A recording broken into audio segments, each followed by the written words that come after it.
அட வாங்க, நல்ல சளி பிடிச்சிருந்துச்சுன்னா இந்த ஒரே ஒரு நண்டு கிரேவி வச்சு கொடுங்க. செம்ம டேஸ்ட்டாக இருக்கும். பிடிச்ச சளி நம்மளை விட்டு ஓடியே போயிடும். அப்படி இருக்கும் டேஸ்ட்டு அல்டிமேட்டு. எப்படி செஞ்சலான்னு பார்த்தலாம். அதுக்கு மேலே நம்ம சேனலை சப்ஸ்கிரைப் பண்ணிவிடுங்க.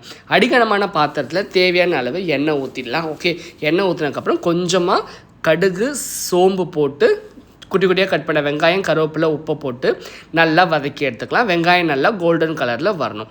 அதுக்கப்புறம் ஒரு 3 தக்காளியை குட்டி குட்டியாக கட் பண்ணி வச்சுருக்கோம், அதையும் போட்டு நல்லா வதக்கிக்கலாம். சீக்கிரமாக வேகிறதுக்காக மேலே லைட்டாக உப்பை தூவி மூடி வச்சிடலாம். ஓகே, அதுக்கப்புறம் இஞ்சி பூண்டு பேஸ்ட்டு வந்து நம்ம தட்டி போட்டுக்கலாம். இஞ்சியை விட பூண்டு வந்து கொஞ்சம் அதிகமாக இருந்தால் ஃப்ளேவர் சூப்பராக இருக்கும்.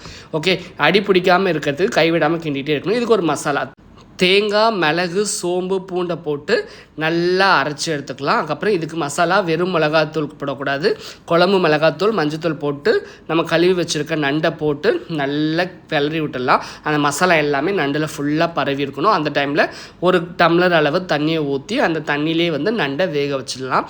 நண்டுலேருந்து கொஞ்சம் தண்ணி வரும். ஓகே, அதுக்கப்புறம் நம்ம அரைச்சி வச்சுருந்தா அந்த தேங்காய் விழுதை வந்து நல்லா ஊற்றிட்டு அதுக்கப்புறம் மெயினாக வந்து கொஞ்சமாக புளி தண்ணியை ஆட் பண்ணுங்கள். ஓகே, நிறைய பேர் வந்து நண்டு குழம்புக்கு வந்து புளி ஆட் பண்ண மாட்டாங்க. பட் லைட்டாக ஆட் பண்ணி பார்த்துட்டு சொல்லுங்கள் டேஸ்ட் எப்படி இருந்துச்சுன்னு. அவ்வளோதான். மொத்தம் உப்பெல்லாம் போட்டுட்டு உப்பு காரம்லாம் கரெக்டாக இருக்கான்னு ஃபைனலாக பார்த்துட்டு ஒரு 10லேருந்து 13 நிமிஷம் மீடியம் ஃப்ளேமில் வச்சிங்கன்னா ஒரு சூப்பரான சுவையான அல்டிமேட்டான ஒரு நண்டு கிரேவி ரெடி.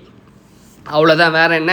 ஒரு கைப்பிடி அளவு கொத்தமல்லி இலையை தூவி அப்படி பிளேட்டில் மாற்றி சாப்பிட்டோன்னா அட அட அட என்ன ஒரு டேஸ்ட்டு.